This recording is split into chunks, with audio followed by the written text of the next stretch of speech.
What's up, everybody? We back and we live for another episode of the Dev Hall Show, Ep.5 with the one and only Devon Milan. God damn, that shit rhyme. How you doing, Dev? What's up? I'm good. Hey, listen, it's a pleasure to have you here. Likewise. I haven't seen you in a couple years. I know. You've been doing a great job for yourself. A lot of people on Instagram are inspired. A lot of guys are inspired.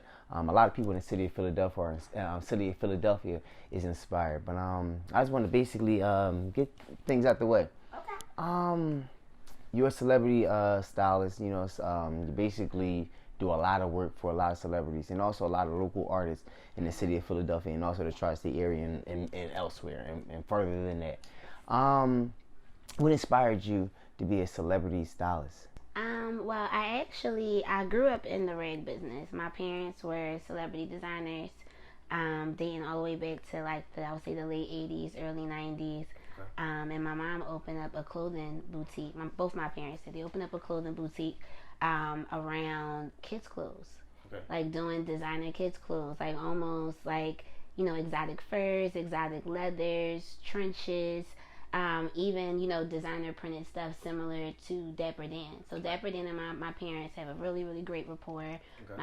Both my parents are like almost like his Philadelphia liaison. They bought him here and brought him a new clientele in Philadelphia. So I grew up, around this. Like I didn't know how big of an influence, Dapper was when he used to come to the house and come to my parents' store. You think he's like a family friend? Like, yeah. So all of this was very normal to me growing up. And it wasn't until I actually moved to the suburbs where I actually saw okay, this isn't normal for everyone. So, my parents kept it going, and they probably were like the only and one of the longest standing black businesses on South Street. Okay. So, it just inspired me to want to get into this business. I grew up around it. My mom has done stuff for Patti LaBelle, TLC, Kanye West, Allen Iverson. She's done crazy customs for so many different, not only just stars, but my parents are known in Philadelphia like that the store Rodeo Kids. If you got time from Rodeo Kids, you was it. Okay. It was one of those type of stores. Like it was almost like clout before clout was the thing. So I wanted to keep that legacy going, but I wanted to find my place. So I knew at that time I really didn't want to be a designer, but I wanted to be in fashion. Okay. So I literally, I took my parents' resources and just the experience and the things that they exposed me to, to motivate me to do this. But it was almost like rewarding because I didn't have anyone in my family that was a stylist. So I had to figure this out from the muscle. Right. So it wasn't like, my biggest thing is I didn't want people to just want to work with me based on that my parents and my family have a notable name. Mm-hmm. I wanted people to respect me and respect my craft. So I literally dropped the last name, went by my first and middle name, Devon Milan, and I went in the field. And I started, went to Google University and learned how to be a stylist. Right. And from there, it's history. Now, for those that don't know, she attended Lincoln University. I attended Lincoln University. My man Jay, the cameraman, attended Lincoln University. It's a big, strong unity in here, family. I just wanted to basically know. I remember looking at one of your interviews. You basically were saying that you took up criminal justice. Yeah. And here we are now, and you're in this field. So it was really after I left Lincoln is when I actually came into this full-fledged. My grandfather passed away really right afterwards, and he always was big on education. That was the biggest thing, but he was also big on following your purpose and your dreams. So I came from a long list and family of scholars. My sister, she went to Lincoln. My mother went to Lincoln. Okay. My little sister went to Hampton. Okay. HBCU. Yeah, all of them got their masters. So this was something that education was important. Okay. And I am happy that I did take classes in criminal justice, and I was in political science and pre-law. But what was crazy was right, exactly. So you already know, so. And don't get me wrong, Lincoln was actually what was amazing about Lincoln. That was my first black school ever. I've always went to predominantly white schools. I've never ever went to a predominantly black school, let alone HBCU. All right, let's get that out the way. So, are you from Philly? Of course. Now you went to schools in the suburbs. Yeah. So the schools that you would name on camera, people wouldn't know what the hell you're talking No, about. Upper Moreland. I went so Okay, literally yeah. Okay, I heard of it. Yeah, Willow Grove. So my mom, Okay. So I lived in Uptown, right off the 7900 Gilbert. All right. And then we got a house in Willow Grove. So we kept the Uptown house. My grandparents lived there, and I lived in Willow Grove. So literally, I was like Nunu. Okay. I would go to school out in the suburbs, and on the weekend, Friday on the dot, right back in the city. All right. So I lived best of both worlds, but I didn't grow up in the Philadelphia school culture where everybody would go to the gallery and go to Broad Island, like meet up. So I was kind of like the one that would just pop out on the scene, like, okay, I knew, I knew certain people, but no one knew where I lived or where I was from. Now, did you want that to be like that, or you just like it just was like that? It was kind of like my superpower almost. Like at first, I kind of used to feel left out, but then once I got to high school and I saw like my influence, like the Philly kids used to love to come to Willow Grove like as a vacation, so they would love to come. Like that was the thing. Like we gonna go to the mall, go to the movies. So I was that girl at Willow Grove. So I would, whenever we had parties, I actually used to throw, like, that's kind of what opened the door for me doing parties now. Okay. I used to see the parties that they used to do, the American Rock Star parties, and at the Polaris Ballroom, Starlight Ballroom. Okay. So I was like, this is dope. Let me bring this up here to my people. And what ended up being like something crazy was I blended both worlds. I had Philly friends, and I also had suburban friends. Right. So, the suburbs, I realized I learned target audience and creative marketing at a young age. I knew there were no kiddie clubs, no parties that catered to the black community up there. If you were able to go, you were able to go to a little high school dance, but they didn't really have anything that was for us. They didn't play our music. You might hear a Little John song here and there, but it wasn't for us. Right. So I went to my mom. I was like, I want to throw a party. I went to the Jenkintown VFW. I knew that it was on the main line where the 22 is, so people can get from Broad Island up there. Right.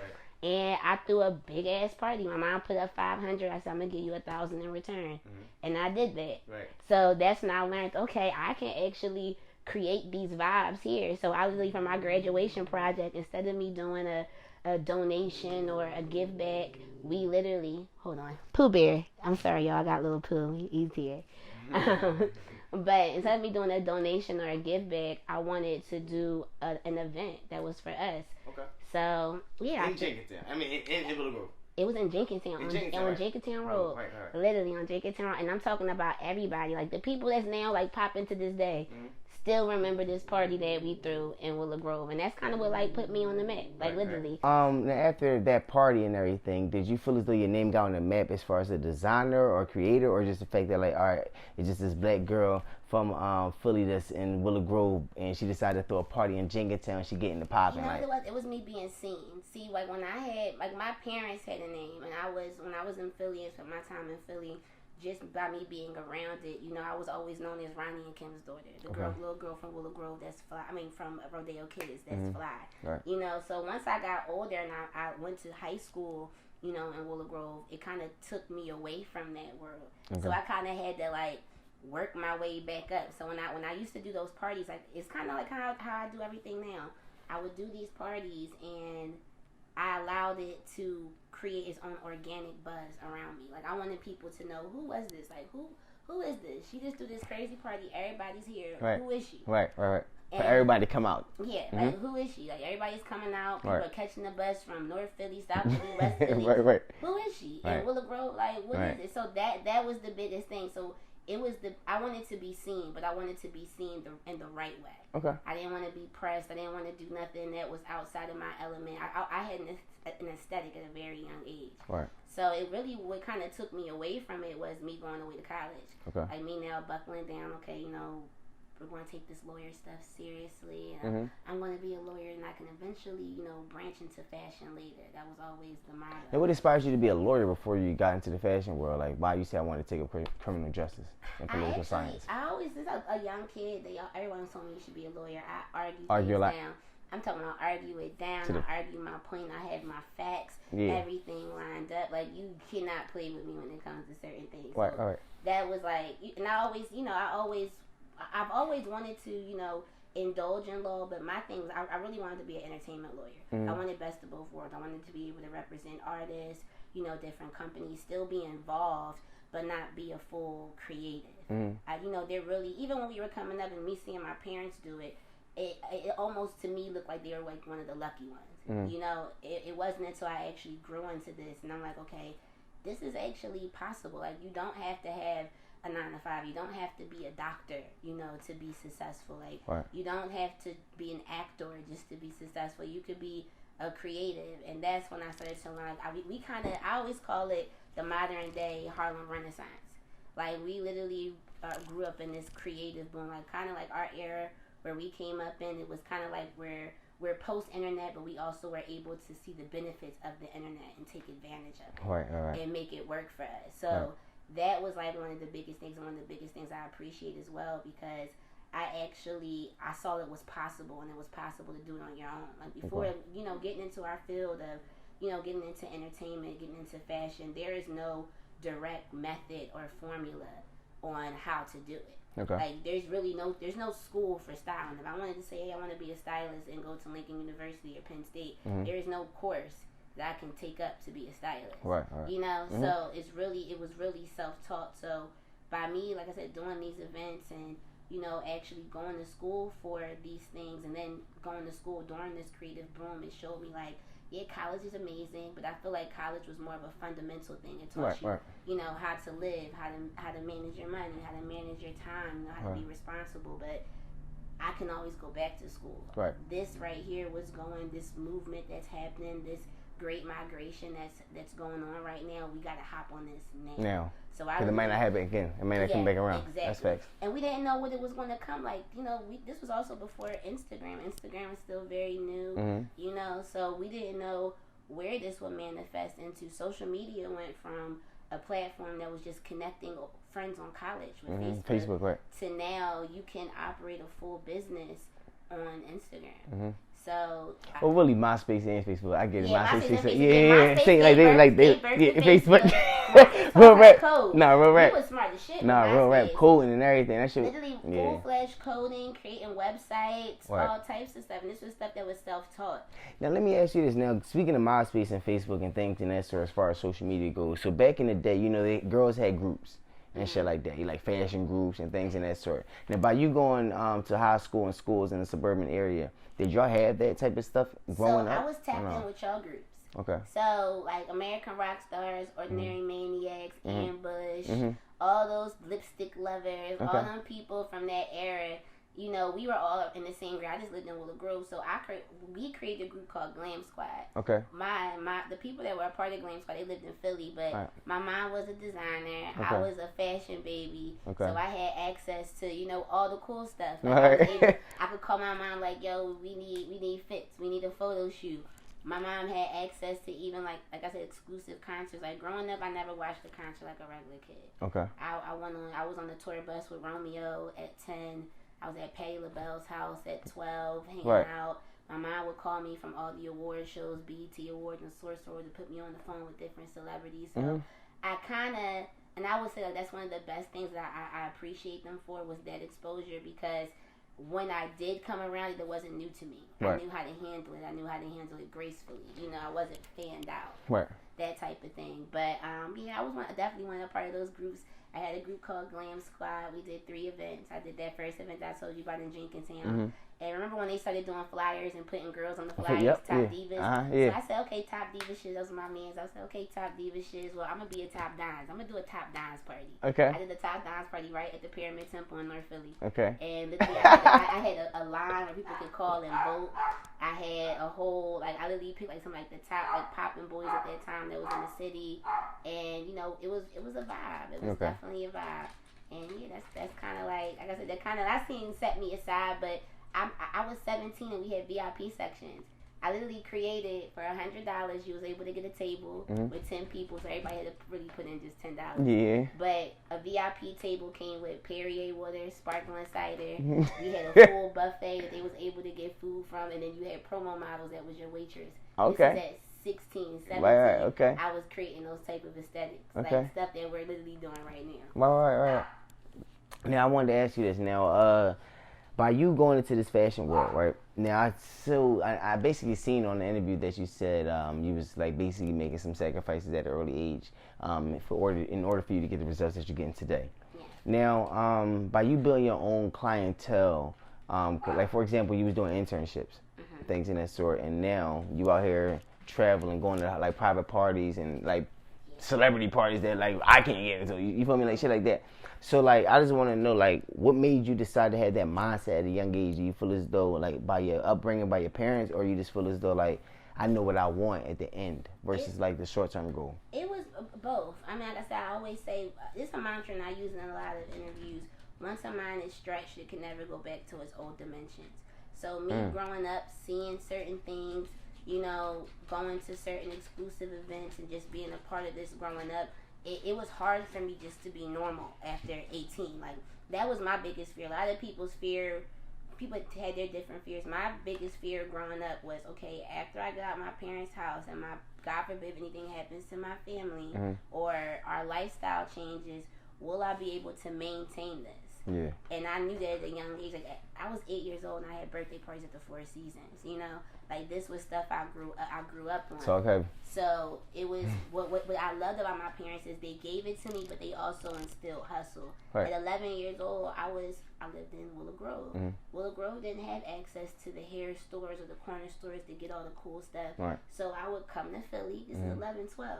I would come to Philly, buy the little dollar earrings, the little bouncy balls that lit up. That everybody was getting for $1 from the Poppy store, and I would sell it for $5 to the suburban kids. Yeah. So even though I was around it, my parents taught me hustle at a very, very young age. So when I was out of the house and I was on my own, I knew that it was certain sacrifices and things that I had to do to be able to maintain this lifestyle. So while everybody else was worrying about spring break and, like I said, going to Miami and things like that, I was in the field on how can, with this time right now, what we're doing, how can we start doing projects? How can I get into Fashion Week? How can I link with these celebrity clients? Who's here that I can work with and style for free? I was thinking about those things. And yeah, you know, I felt out of place at times. It was definitely a mental strain when you see everybody else vacationing and doing certain things, and you like, okay, I got this money. Should I go use this and go to New York to go work for somebody for free? Or should I use this money and go on a trip real quick? So, you know, it took, it was a lot of sacrifice. It was a lot of mental strains.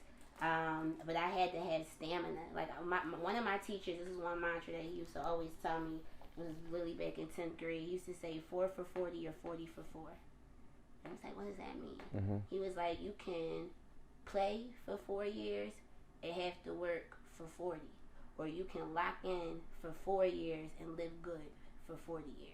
And that was one of like, the biggest things that used to stick out to me. So while everybody else, when them 4 years they wanted to play spring break and all that, yeah, that was cool. The next 40 years they're gonna be struggling, right? And or right like, now, or working hard as hell to get to. I got trying that. to figure it out. Like, I didn't want to be 29 trying to figure out, okay, now I want to learn how to be a stylist. So like I said, a lot of people, and I'm not gonna lie, I'm talking about mental strain. I almost got kicked out because my family was looking at me like, you know, what are you doing? Like, I see you're not making any money from these jobs and you're barely surviving. So what are you doing? I'm like, listen, I got it. I'm not a bum. I will never be a bum. Just understand this is a process and I'm doing it my way. And I had to show them that there's ways to make money as a creative. You know, I haven't worked for anybody since 2017. I got fired from my last job and never had to work for no one again. And that is a blessing to be able to say that not only am I living off of my creativity, but I'm living comfortably. You know, I'm living not just getting by, getting by. I can do what I want to do. If I want to go somewhere, like that meant a lot. Even just when I got my first apartment, it meant a lot to be saying I'm paying my rent off my craft. I don't have to check it with anyone. I don't have to work for anyone. I'm not clocking anybody's clock. And I'm doing this off my craft. So I appreciate those 6-7 years that I had to grind it out because it opened the door for me to now go into my 30s beautifully. You know, living abundantly. And that was big for me. I don't want to be, I was young, I was wilding out, and now I'm struggling. No, that's not. You want to grow older and be free. You don't want to. This is what the 20s are for. You don't know shit. You grind that shit out. You know? live abundant going into your late 20s, early 30s. Now, with that being said, now you say you've been the last job you had, you got fired and everything. Now, I noticed that you said in the previous interview, pain makes you strive. Yeah, it's almost like a perverse pleasure. Right. It's like I honestly, like, pain changes me. Pain motivates me. Like, I feel like I always say rock bottom builds champions. Mm-hmm. And it builds champions because it gives you stamina. Once you fell to the ground, once you know what the floor tastes like, once you got that tap on the ass. You can't go no further than that. You felt it already. Mm-hmm. You know, I know what it feels like now. Like, so many people are scared of falling because they don't know if I could get back up. I could fall 20 times and I could get back up. That's the difference. Mm-hmm. People don't have that stamina. Okay. But you will never know if you can get back up if you never fall. Right. Yeah, so I noticed previously that you stated that pain, like, basically motivates you. Mm-hmm. You know, like, it makes you, like, go harder, strive for greatness and things in that. So can you elaborate on that? For sure. I would say one of my biggest things, one of my biggest mantras are, you know, rock bottoms builds champions. And I feel like once you've already fallen, once you've already hit the floor, you can't go no further. You can't go no further than that, you know. And I feel like a lot of people, when it comes to fear and even just attacking, you know, certain tasks or challenges or things that they want to do, you know, they always allow the fear of failing to stop them. Yeah. You know, I don't want to go into this just yet because I don't have this and this and this and I'm not gonna, I might not make it, or it might fall, or it might be, you know, it might not work out, or it might get shut down. That means you're damning yourself before you even start. Mm-hmm. So I had to change my mindset to where, to not saying just be fearless, because having fear is a part of the process. Of course. It was more so being able to walk into this ready to, if you do fall, we got a plan to stand back up. You know, if I do hit rock bottom, if we do take this L, we gonna knock it on the shoulder and try plan B. You know what I'm saying? And that was one of the biggest things. When I came into this, I used to reach out to people to style them for free. Mm-hmm. Like, hey, can I work with you? And nobody saw me. Right. So instead of me sitting up here being defeated and feeling like, oh, I'm not good enough because these people didn't accept me, I found another way. I went to another lane. Instead of me waiting for Philly to accept me, I let Philly watch me and then yearn for me. So instead of me waiting to get accepted here, I went to New York. And I grinded it out in New York. And I met new people. And I found out where I was accepted. And when I did get into position, I didn't front on my city, oh, fuck Philly. No. Mm-hmm. Bosses teach. Mm-hmm. You know, we don't get even. We don't retaliate. We teach the ignorant. Just like, what's Mr. T? What does he say? Pity the fool. Mm-hmm. I pity the fool. So one of the biggest things I wanted to show my city was, you know, once I did get these accolades out there, I wanted to bring these opportunities back home for the Devon Milans, the people that were like me, who were willing to work with people for free, or just to get notoriety, or just to be seen, just to be heard. So I wanted to take these experiences that I learned in LA, New York, Miami, Atlanta, and bring these opportunities back home and show that there is a market for young creatives here. There is a market of talent that is amazing, that can compete with anybody. And not only can we compete, but we can out hustle y'all. Mm-hmm. Because the people in LA, you can work at McDonald's and have a friend that's Chris Brown's assistant and live at Chris Brown's house. Right. For people in Philadelphia, you got to work your ass off to be able to say you went to Chris Brown's house. Right. That's the difference. So like I said, I use my pain to motivate me. And even when I got fired from my job, you know, I told myself if I ever get a job in the creative arts, which I got hired as a creative director, it wasn't in fashion, it was for a hair company, which I learned a lot. I learned a lot working for that company, and I'm blessed that they brought me on. But even working a 9 to 5 in the creative field was still, it kind of had me stagnant. You know, I kind of still felt, I'm not going to say trapped, but I still felt, you know, controlled because I didn't have that freedom to be able to move how I needed to. Like, I got an opportunity to produce Trey Songz and Jacquees' video in LA. Okay. And it was a 3-day project, but I couldn't take off work. So I had to sit between a rock and a hard place of do I risk this job that I'm getting paid every week and I'm making 20 something an hour?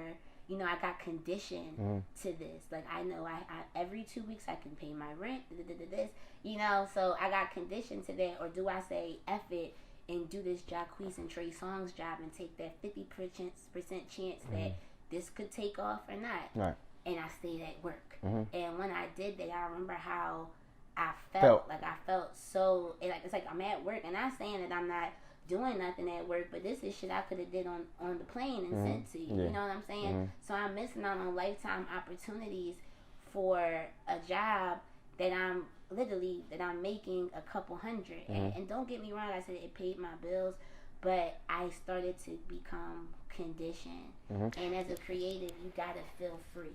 Right. So when they let us go, they actually terminated the whole creative department. I remember the day that they terminated us was the day before my Adidas show in New York. And I remember like literally like seeing a guy like, what? Like I it happened to me right when I was in the process of pulling clothes in New York before the show. And when I got the call, I'm just like this comes at like the time I'm supposed to be the happiest. I get a call saying that try to bring you down, right? I don't have a job, so how am I going to? Yeah, this show might be great this weekend, but I spent so much money and put this money into this show thinking I'm going to be able to go to work. Right, flip it back. Yeah, and I didn't have a job to flip it back at, so literally I'm like, fuck. God works in mysterious ways. That show, we put our all into that show. That show opened the door for me to have a 5-month collaboration, making $10,000 a project. Literally $10,000 a project to be able to put together shows in my name with a notable brand. This is what I was asking for. There you go. All I was While you was conditioned, worrying about something. Worrying about this job. That's good. It was taken away from me because I had a bigger job in front of me. Now let's talk about your first celebrity that you styled, and also were you starstruck when you styled this person? First celebrity I styled, first celebrity job was the Meek Mill Monster video. It was crazy because, you know what's crazy? Me and Meek have run into each other so many times, like all the way back to like the Blue Horizon parties and the YMCA parties that used to be on Broad Street in high school. It was just like, it was respected because I watched Meek's journey, but what was even more decent about this particular project was that summer before we did Monster, it was literally that August we did Monster Video that following February. That August we were May, we were in Vegas.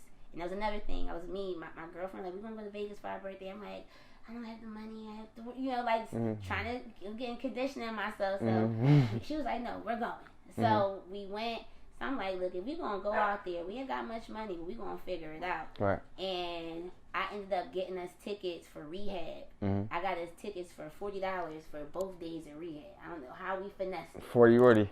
Literally. So I'm like, look, you know, rehab like $100. Yeah, that's what I'm saying, 40. Like, I was like, all right, cool. And Meek had a big party that night.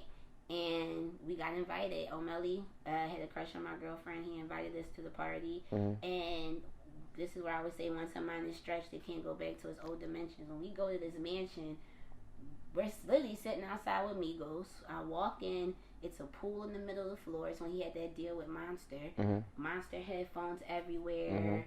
I'm talking about B.O.B., Diddy, Khloe Kardashian, and French Montana walking. Rick Ross, Yo Gotti. Like, everybody that you can see. I'm walking in the kitchen.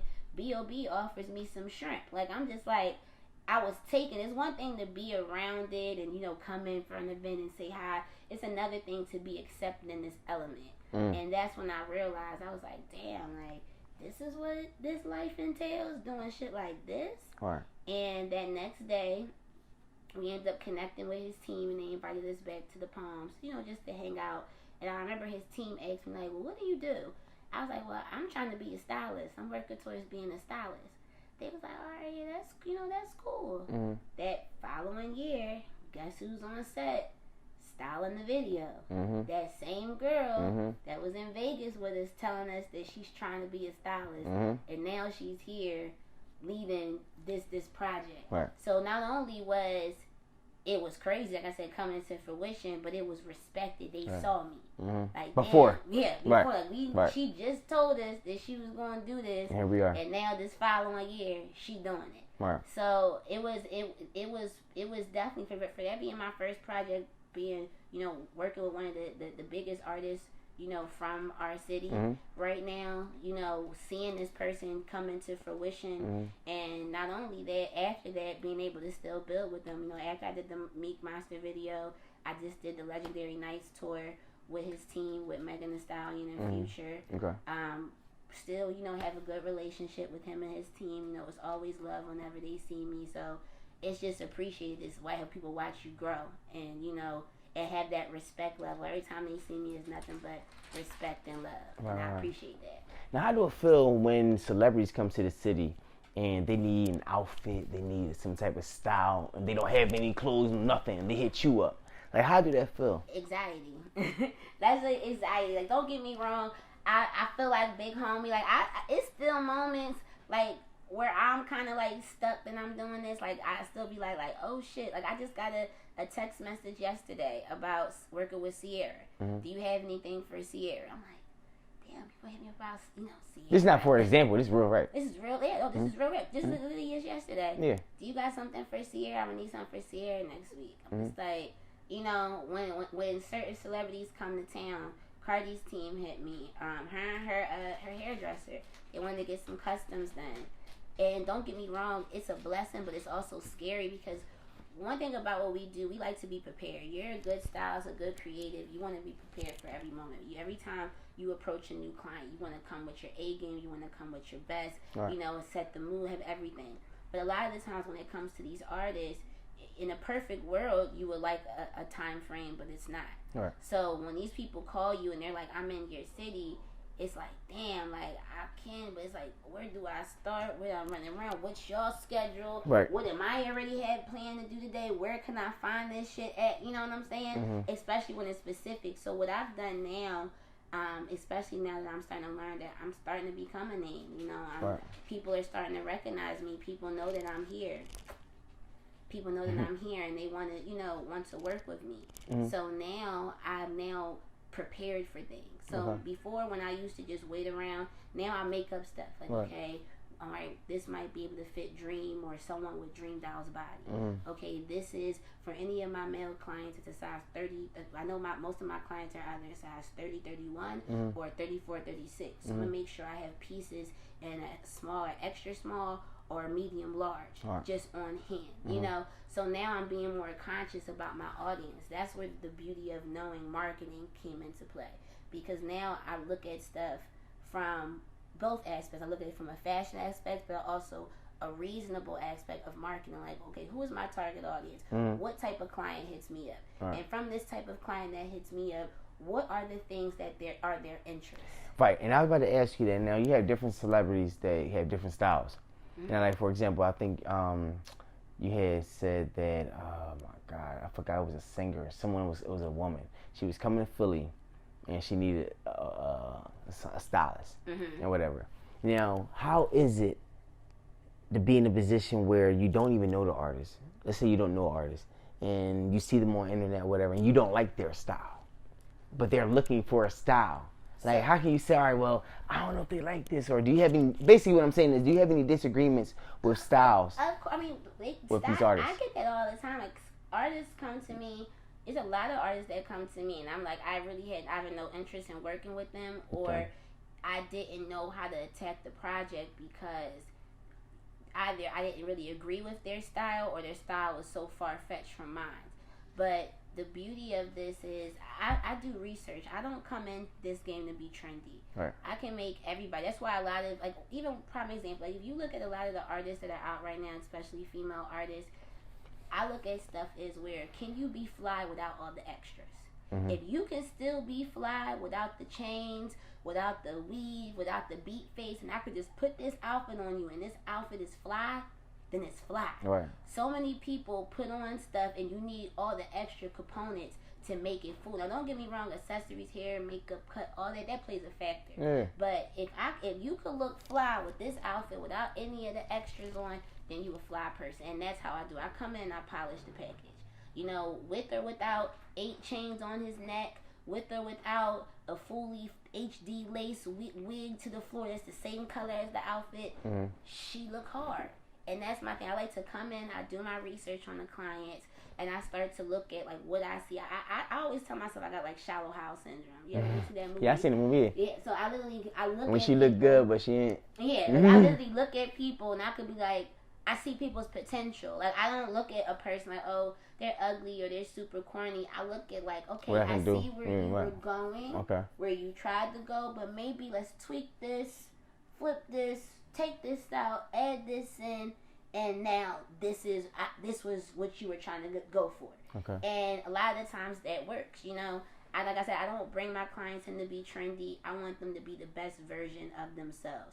Okay. So, like, even when I dress Asian Doll, you know, to be honest, you know, Asian Doll was never really known for being the best dressed in the industry. It was more so about her, you know, being eclectic. It was different. She had a kawaii, Japanese Tokyo aesthetic, you know, when coming in. So it made her stand out. But it wasn't always the most polished or always the best choices. Yeah. So when working with her, I came in, like I said, assess the package. I know she likes to be gaudy. She doesn't really like to wear heels. She likes designer. So we're going to keep her, but tone it down, clean it up, you know, polish it up more. So when I did her for Rolling Loud, and that was one of the things that her management really pressed for. They're like, you know, we really want to clean up her image. So when I did her for Rolling Loud, I even looked at how she performed, you know. Okay, she's a high energy. She jumps around. She uses this hand as her mic.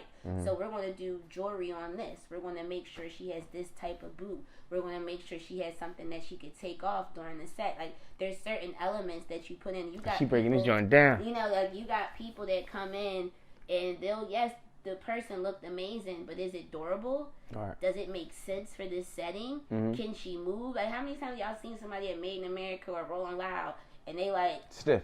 Like, they can't do nothing. The outfit might fall apart. It wasn't made for that. Right. You know, yeah, she's fly as shit, but it wasn't for this.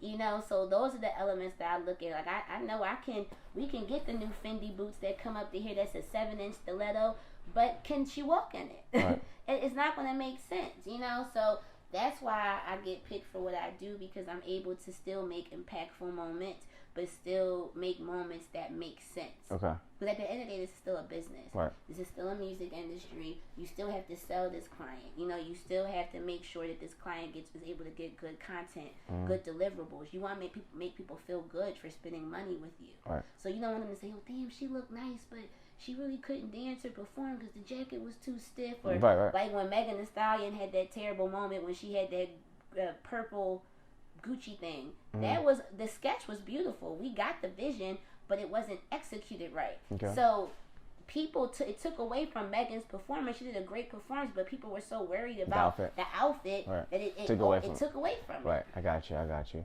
Now, I just want to ask you something now, as far as local artists, right? Now, because I noticed that you really didn't get into this, and I hope you probably don't mind getting into this, because there's probably some viewers and some artists that actually are interested in being designed or, you know, stop by you.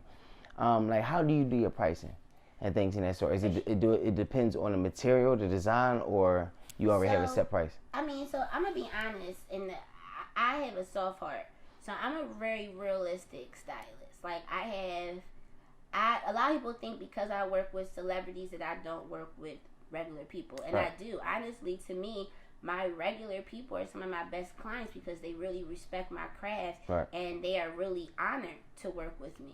So it's a mutual respect thing. But I'm one of those people, like I said, I'm about the art. I'm about the money, of course, but it's about the art. You know, if I see potential in you, I see you trying as an artist.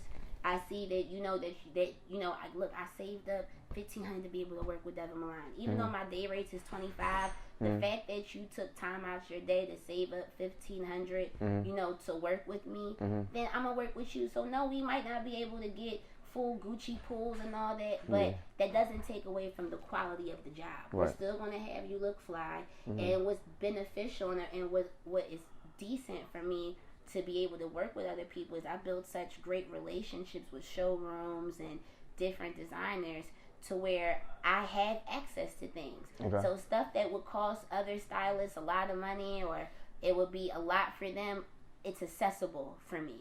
You know? So when it comes to a lot of local artists or new artists, like, don't get me wrong, I mean, I work this hard and work with these clienteles to be able to charge, you know, certain prices. But I'm also realistic when it comes to the job. If the job doesn't take a lot. If you like Devin, I just want, 2 cool looks, like a cool everyday look, something that's chilled and cool. I'll work with you.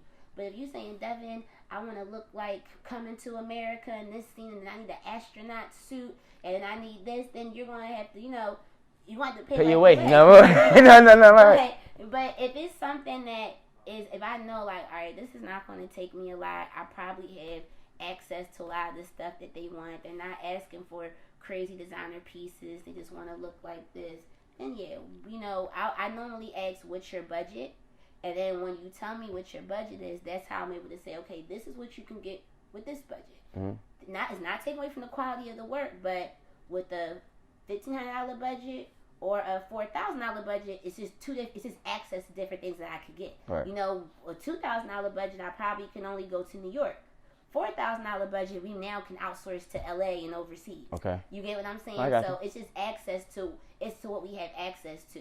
But I'm still going to try, and if the budget is too low, instead of me saying, no, we can't do it, I'll just turn you on to one of my junior stylists that are just as good as me. I'll oversee the project, but this is something that will be beneficial for both of y'all. You got both of y'all at the beginner stages. Now, by you being someone that did internships in the past and things in that sort, have you ever thought about starting your own your own company where you have interns? Cause I know you usually say you have younger stylists and things in that sort under your wing. But like for people that are inspired or look up to you and they want to take the same route that you took, do you have anybody that or any any organizations that will lead to that? For sure. Right now, I'm actually trying to start a creative agency. I actually got 2 kids from Lincoln that I got working with me. I got a graphic artist. She just graduated last year.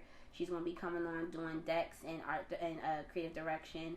More so on the marketing end. And then one of my other guys, I've been putting him on. His name is Rel. He's from Lincoln.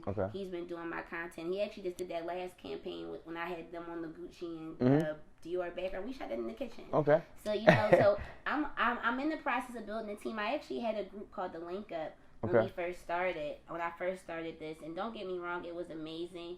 But what I did learn about working in teams is everybody says that they want to be a part of this, and this is why I always tell people when it comes to reaching out for help or asking mentors or stuff, you have to, yes, you want to ask for help, but you also have to bring your part to the table too.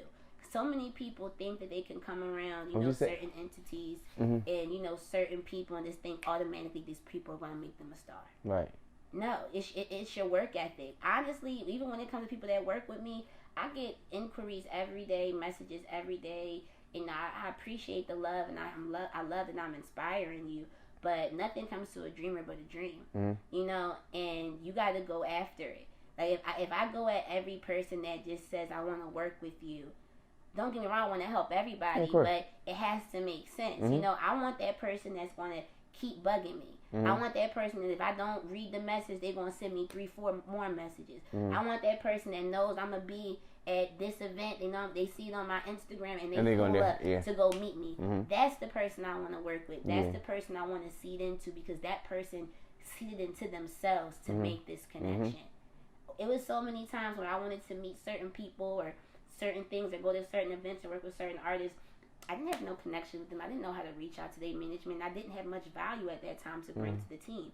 So I had to show my determination, show that I was hungry, show that I was self-sufficient. I'd rather work with a person that has 0 experience but is hungry as shit and will do anything necessary to get the project done than a person that is skilled but not determined and doesn't come through.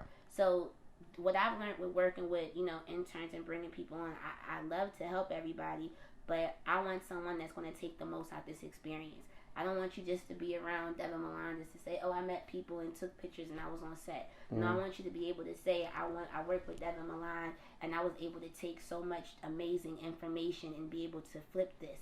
If you're my intern this year, by next year, I want you to be training the next intern. I don't want you to still be in that same position. So I'm one of those people that I want to challenge you. You gotta be hungry. Like, you don't understand how many times. I don't think how many people know what goes into this. When we first got started, when we first started going to fashion, when I first started to Link Up, it was literally one of the people that I was working with worked at Walmart. He used to clean toilets. The other one worked at a security firm. Me, I was bartending, little odd jobs. We would literally leave our jobs, go home, either pack a bag at the job and go straight to the train station and meet each other there, or come home, change, go to the train station at 30th Street, go down to New York, try to get there by 6, 7 o'clock, go from party to party to party, fashion show to fashion show, try to hit everyone we could. And that time spent. Even if we wasn't on the list, we knew about it, we would try to finesse our way, and then we couldn't get in, we was going to the next one. Okay. Going to the next one. Right. And literally so you had two choices. Either take the 11 o'clock train. It's only two trains at night that goes back to Philly. Okay. The 11 o'clock, or you have to wait till 3 in the morning. So we used to sit there like, okay, do we go to this party and chance it because we know Travis Scott and them's going to be there? Right. Or do we just go home? No, we chanced it. Yeah. So now we there trying to see we going to figure it out. Some of them we did get into, some of them we didn't. I like that. To that train station at 3 o'clock in the morning. We used to sit there literally till 3 o'clock in the morning, sleep for 2 hours on the train, get back to Philly by 5. Most of us had to be to work by 10, 11 o'clock, sleep for a couple hours, go to work, and then go do it again. That's stamina. Like, people nowadays are so spoiled. Oh, I'm tired. You tired? You tired? Right. You're not built for this. You know how many times I literally couldn't keep my damn head up at work? I used to literally have glasses on and put the iPad up when acting like I was fake working just to be able to say, last night was crazy. I linked with Travis Scott. I took this person, and it was some events that we got into, and we didn't make any connections. But just by us being in the room showed it was a hierarchy. Like, yeah, they're there, and it made people respect it. Just like how you were saying about someone that you could potentially work with. The persistent, exactly. being consistent. It's that you feel me? And even from those consistencies, I started to get familiar with a lot of the people. So, like, prime example, Beyonce's stylist, Ty, when he was working with her. I've looked up to Ty since a little girl. Ty started seeing me at all these different events, and now became familiar. Now, And now the respect is there because now I just saw him at in LA at an industry party with the guy from Snowfall. Like, now it's like, oh, it's respected. Right. I remember when she was coming to ask me to take a picture and saying that she loved my work, and now I'm seeing her at every event. Right. It's respected. They're watching that grind. That's how they respect you. People, like I said, they want instant gratification, and my biggest thing is you cannot skip the process, and you shouldn't want to skip the process because the process creates appreciation. It's so much rewarding too. It is. It's rewarding. You can say I did that, but my biggest thing is the appreciation. I've seen so many people that people have just given them things or put them in position. Even with me, there have been people that have came to me like, I want to work with you, and we vibed, right off the rip. But I didn't make them work for that position. So when you didn't work for that position, it's not always valued. Right, I got you. So when you just hand somebody, like I said, if I give you a free pair of sneakers right now, yeah, you're going to appreciate them like, dope, that's amazing. Thank you, Devin. But if you just so happen to walk in a puddle, yeah, you'll be mad, but it's you like, pay for them. I ain't pay for them. Right, I got you. But when you worked your ass off for them sneakers, you're going to be like, tiptoeing. You're not gonna walk in no mud. You wanna value it, and that's the people I need to be around me. I need people that's gonna treat what I got going on, my projects, this opportunity, like this is your baby. Like this is those new Virgil sneakers that the last drops that he just made that's going for $500,000 right now. I want you to treat them like that, because when you treat something like that, you value it, you take care of it. You're not going to do it harm. You're going to protect it, and that's the people I want around me. I want people that's going to protect these opportunities, and that's how I treat my plugs. I always say, it's another mantra I always created: you don't finesse the plug, you protect the plug. The plug gives you endless powers. Endless is a source of endless power. That's got a lot of mantras. So you protect that. You don't finesse it. Don't listen to these dumb rap songs. I finesse the plug. That's stupid. Right. You don't finesse the plug unless you're the bigger plug. And even if you do finesse the plug, what kind of character does that show? Right. And those are the biggest things I want to instill. I want to instill, like I said, real facts into people. And when people work with me, I want you to be able to take everything I learned and to be your own version. You know what I'm saying? Right. That's like one of the biggest things. I definitely understand that. Yeah, so now local artists. I also heard that you say you had people that like to give you things so other artists can receive them possibly. Yeah. Now, how do you approach that? Do you feel as though it's like genuine, or do you feel like you're being used? Like it's not like, hey, Dev, like next time you see this person, can you give them this? Versus like, Dev, whenever you get a chance, here. So I always try to tell, designers, because I'm on both sides of the fence. I'm a stylist, but I'm also a designer. So I see it from both sides. We're going to get to that too, but I see it from both sides. But what I always try to say is, it's all about your relationships. Your network is really your net worth. Mm-hmm. Like, prime example, if as a stylist, we are the closest things to these celebrities. We see them in their most intimate settings, naked, no clothes. They tell you, they're like, I don't like my stomach. I don't, we're almost like a therapist that puts clothes on them. Right. So they feel the most comfortable around us. So as a designer, you have to know the hierarchy of who you go to. If you're going to a manager to get your clothes on this artist, he's going to charge you because this is a business. Mm-hmm. It's a business. If you want me to put my clothes on your artist, even though if it's hot, it might be fly, I'm looking at it as a business. Either you going to give something to me for me to give it to him, or you going to pay us and I'm going to get my percentage. Yeah, of course.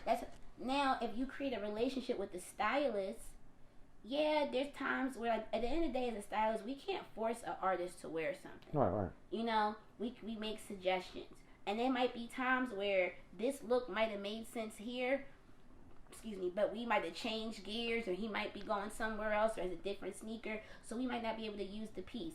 So instead of just saying, oh, well, they didn't use the piece, send it back, leave it with that stylist. Because there's been so many times that I might have gotten something for Yak Yola, and it didn't work, and I ended up working with Untitled Chapter, and now it worked for him. You know what I'm saying? Right. You never know where it's going to come. So as designers, if you have a stylist that is willing to keep your stuff in their kit, put it in their kit to where they bring it to these different artists, or bring it to these different influencers, see them as much as possible. It's not hurting you anything, because if you send it to that artist, he might charge you $5,000 and might never wear it, or wear it, and now you got a picture that you screenshotted, and all you got to do is now you have something to say, hey, such and such, wear my hat. Right. Where you actually have a stylist that's in their ear, that's facilitating and making sure this actually works out. Right. Make sure you tag them. Right. Make sure you send this. Make sure I need it back. Right. So it's always great to have that relationship, but I really try to stress to designers, as a designer, you have to invest in your brand. You can't, like, I told one of my girlfriends, she was the other day, this little guy came to her, and he wanted her to reach out to Sway Lee's team, and said in exchange for Sway Lee doing a photo shoot, he's going to give him the garments for free. I said, how does that doesn't make sense. Sway Lee is a multi-millionaire. He is a Grammy-nominated artist. He's been doing this almost 6+ years in the field. Him doing a photo shoot, him just wearing it, period. Not even a photo shoot is giving you status. But what would make you think he has Giuseppe, Balmain, Supreme? What make you think that you could come to this artist like that and then go to this stylist? And because the stylist came to me, she was like, I don't know, I felt some type of way. Sway's team, I felt like, they were kind of like, I don't know if they're going to let them wear the clothes, but they were kind of like trying to play me. I said, no, they weren't trying to play you. It's business. Why would Sway Lee wear this boy's brand that he has literally 20 times his following for an exchange of clothes? Yeah. You being a designer, because we didn't touch on that. I remember, I want to say, right when the pandemic started, you was making face masks. You had like Gucci Johns, you had Louis, you had Dior's, things in that sort. So I always wanted to know this though, like seriously, because I support, of course, I like supporting black-owned brands and stuff like that. The fabric. Yes. By being Louis, Gucci, and things in that sort, can you get sued for that? I mean, yeah, I for sure can. I definitely could. But again, I'm deconstructing pieces. I'm deconstructing. Like, I actually use authentic fabric. Right. But I'm deconstructing pieces and just making them my own. But the one thing is that how you can get sued is if you're promoting it as if that, like, it's yours. That brand. Okay, I got you. Got you. Like, I got this new, like, it was like Louis Vuitton jacket from Louis or something like that. Right. Or, I mean, and if you're printing your own fabric, you could definitely get in trouble for infringement. But I feel like, I'm a small entity. I really would think my designs are more so art. Come on, Poo-Poo. You know, I look at it more so as art. Come on, Poo-Poo. Hey, y'all, this is Pooh Bear. Just want to introduce him to the camera. This is Pooh. This is who y'all been hearing. Like Prada. Fashion baby. Dog funny as hell. Say hi, Poo-Poo.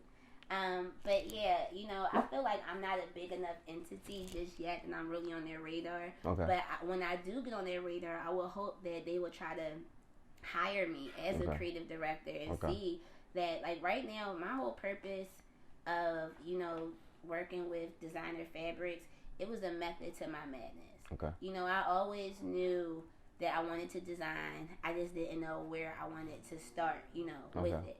So as a stylist, this seems like a basketball player now turned into a rapper or an actor. You know, you got to be respected in that world. Right. So I was trying to think of what are cool ways that I can be seen, but I can still, you know, create something quality that people are going to respect and love, but they can see the quality construction of it.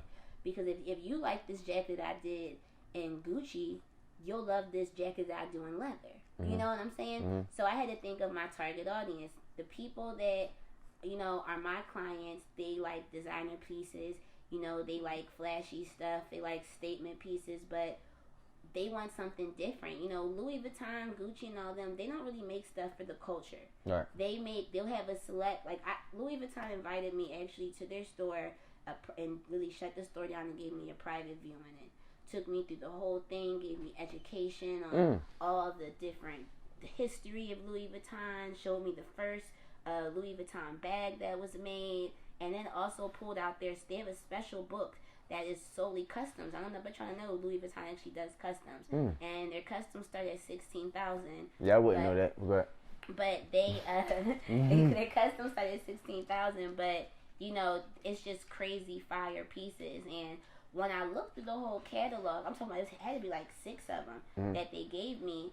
I noticed that it was only maybe like one book out of the 6 books that was actually something that we would buy. Look at. Okay. So I started to look. I'm like, damn. Out of like shit, I feel like I seen like almost 500 items. Only 90 items is something that the black or just our culture would appreciate. Right. So I'm like, okay, so that's why everybody's wearing the same thing. Mm-hmm. When there's a certain dropout, everybody gets that same sneaker or that same. And then you start to think about it. I'm paying $4, $5, $6 grand, you know, for pieces that if I walk down the street, somebody else can have it. You know, you want to pay for exclusivity. So the method that I came up with is I want to be like FUBU, for us, by us. Mm-hmm. You know, I wanted to, you know, make, if Dior was to hire a black designer, what would we want to see? I want to see a Dior Dickie suit. I want to see some trunks that's actually to the knee for our where our guys don't gotta wear Ethica. I hate when they get the designer shorts and they we gotta wear we gotta wear I'm tired of that shit. No, right. Our niggas, they wear they shorts right here, like actually making stuff for us, and that's what Virgil brought. That's why it was so decent. That's why they're tapping in with Dapper Dan. They're now starting to see that they need us. You know, that's why the little Snapchat. That little Snapchat Gucci sign, that dude was a street designer that was hot. He made something hot, and instead of them trying to sue him, hire him. And that's what they should have did with Dapper before. So instead of shutting down Dapper years ago, they should have hired Dapper, because from there, they would have, I mean, they're millionaire, multi-billion-dollar companies now, but it would have been like it would have been crazy. Because one thing about black people and our culture is, this dates all the way back to, like I said, the slavery times. When it comes to Sunday best, you want to look your best. We always, every time you walked out the house, even your grandparents always say, you look good, you get treated good. You know, it was always big for us to look fresh. And with our psyche, I've literally seen people that will spend $5,000 for an outfit but wouldn't put that in their home. And not saying that that's the right thing to do, but that goes to show that that's a market, that we care about clothing. And that's what these brands are starting to capitalize off. They know that.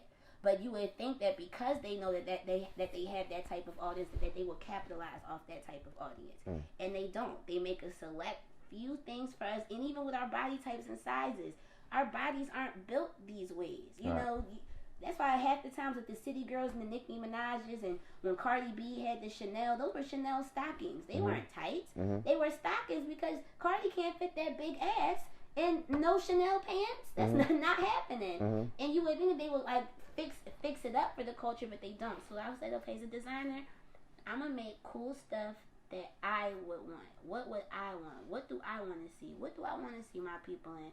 I know we like Dickie. We like Dickie suits. We like jumpsuits.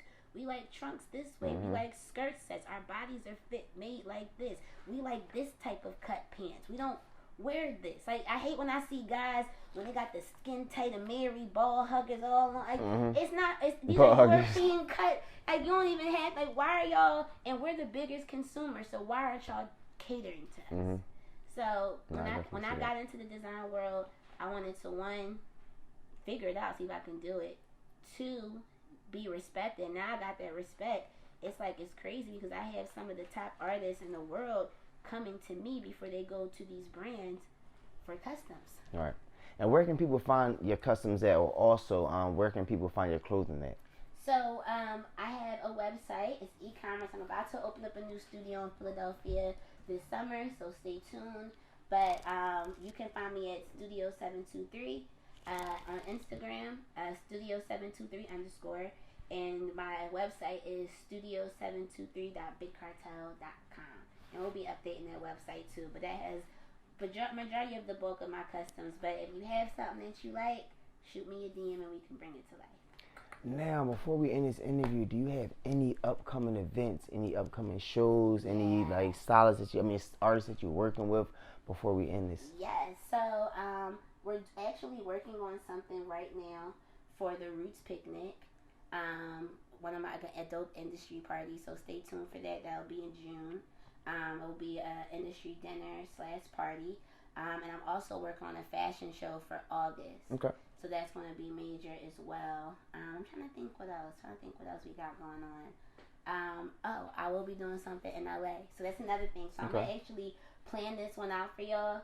Yeah, they've been waiting for me to bring the vibes to LA. And the reason why I want to bring all my Philly people out is because LA, I got a network. Like, LA is celebrities just pull up just to pull up. Hold on. Excuse me. But celebrities just pull up just to pull up. So I know I can create a really dope vibe that is going to bring the Philly vibes that's needed. Like when I went to that Hills party, there was everything that you needed for a poppin' party. Literally everything. Open bar, beautiful mansion, elevated mansion in the hills. Literally celebrities. Everybody was there. It was no pizzazz. Like, it was Philly. We will be out our freaking bodies right now. I got you. This beautiful place doing right, this. Just turn the joint upside down, right, for you. Like, everyone was just here like. Not for you. So that's when I said, oh, got it. So y'all pull up for shit. Y'all just don't know how to party. Cool. Pull up and show out. I got y'all. Right. We're going to do a party like in August. I'm going to tell everybody, I'm going to drop the flyer in June so y'all can give y'all enough time to get y'all flights. Yeah. But yeah, we're going to take over LA. That's like a move. We're going to take over LA. It's going to be a Philly. They thought it was Philly to Miami. No. We're going to show them what Philly to LA is. We're going to do it in the hills. That John sounds like it's popping. Make sure y'all stay tuned for that. We already got the location. It's going to be on Melrose, which is fire around all the streetwear stores. Okay. And it's going to be a dope vibe. We don't know who's going to pull up, but it's definitely going to be a vibe. So we're definitely going to do a Philly to LA weekend. Okay, that's going to sound like a plan. But listen, before we get out of here, man, I got a homie, my man Shaheed, I was looking at the bag. Otis. He does the artwork as well. I need a painting like this. It's fire. Yeah, definitely. He do a lot. So he wanted me to give you this bag. This is a tote bag for you. Love you it. were. Love it. And I love totes. He gave you 2 hats. Oh, thank you. And also he gave you a shirt as well. Hey, I'm an alien. Oh yeah, that's. And then the back, and that joint crazy too. But yeah, definitely cop up. Another black-owned brand. Can't skateboard. Look at me now. It's hard. Yeah, so you already know Dev, the Dev Hall Show, Ep.5. You already know how it go. I think it was probably live. What y'all think? Y'all let me know how it goes. Subscribe. You already know what to do. Hit the like button, leave comments, and stay tuned for episode 6. But episode 5 with the one and only Devon Milan, man. Hey, thank you so much for having me. Hey, It's thank a vibe. you. I said we met in college. It was always good vibes then. And what was it, like almost 10 years ago? Talking about 2009, 2010. Yeah, so this is see everybody connecting, doing great. Like I said, definitely. It's a, We used to do this 2 years ago, too. We were. You gotta come do something at one of my parties. Do interviews at one of my parties. No BS, no BS. Hey, listen, let me say something. You pronounce your name Devon, right? So stop saying Divine. It's That's it. Episode 5, that's it. That's how we leave it.